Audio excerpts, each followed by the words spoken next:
You guys were really able to affect Justin Herbert in the first half there. What was kind of the difference between the first two quarters, the third quarter, when he started to get a little bit comfortable, and what would you kind of change about that game? Well, he might have got comfortable, but I mean, we still got some hits on him, and for whatever reason, we were a little step slow, but he made a lot better throws, I thought, in the second half and in the third quarter. And so, a guy when the quarterback gets hot, he can do some good things, and they made plays that we did in the third quarter. So we got it back in the fourth. That's a good thing, and was able to shut them down. I will say that getting them down the red zone and making them kick field goals, that was big for the end of the game. That is something that you talked a lot about during the preseason, and kind of the one category you wanted to focus on. Yep.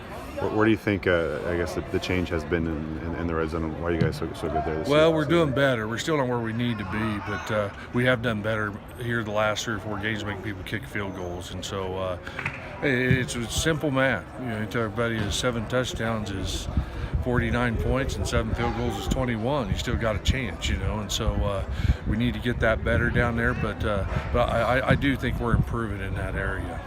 I think you guys are also leading the conference in sacks right now. Is that a goal that you guys had set, or is it just kind of a byproduct of things kind of going right for you guys? Yeah, I think that how well you play on third down, which we're playing pretty good on third down.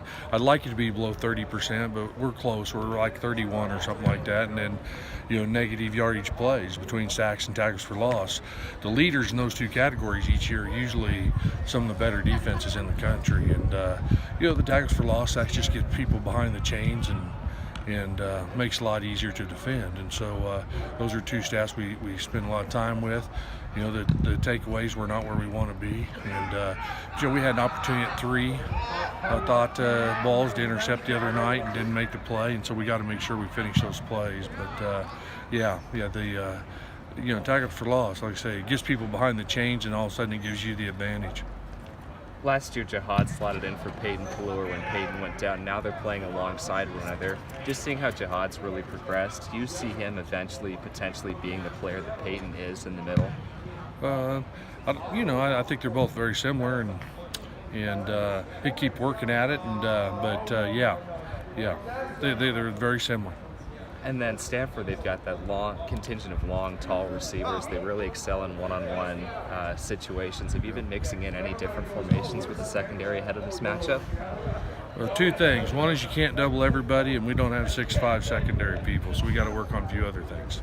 What does impress you about Arcega-Whiteside? I think he's second in the conference, and JJ, their tall guy. He seems like a big red zone threat. And matchup problem. It is. It's an issue, But like I say, there's no 6'5", so you spend a lot of time playing through the arms, and you try to overlap some people over the top of them here and there that you can. But there's going to be one-on-ones in ball games, and you got to win them. But that's a concern.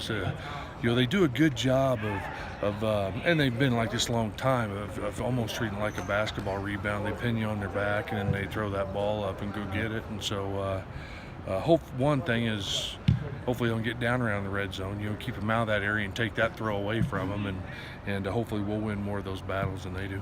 Now, I know you weren't here last year, but were you kind of watching Bryce Love's season from afar and just tracking him as kind of a college football fan? What'd you make of it? Yeah, when he's healthy, he's as good as there is. It reminds me of the Sproils, when he's at K-State. He really does. And so, we're prepared for that. And to spend a lot of time on making sure we stay in our gaps, and spend a lot of time on, if you miss a tackle, where to miss it, where your buddies are at. And so we'll be ready for him. They're obviously passing the ball a lot more this year than they have in years past. What's kind of changed about their offense, and why have they become such a pretty? I mean, they're a pretty effective passing offense, not anywhere near. Well, Washington we just State. talked about earlier. Those big receivers, and the way they pin people on their backs and make plays and move the chains. And so, I think that I said all along, good coaches, they play to their strengths, and this year with the receivers that they have, is that it makes more sense for them to use them more. Plenty of Californians on your side of the ball. When you were a head coach and defensive coordinator at Minnesota, and then even Northern Illinois too, did you ever recruit San Francisco, San Jose extensively? Nope, I was never in California except for 2 bowl games.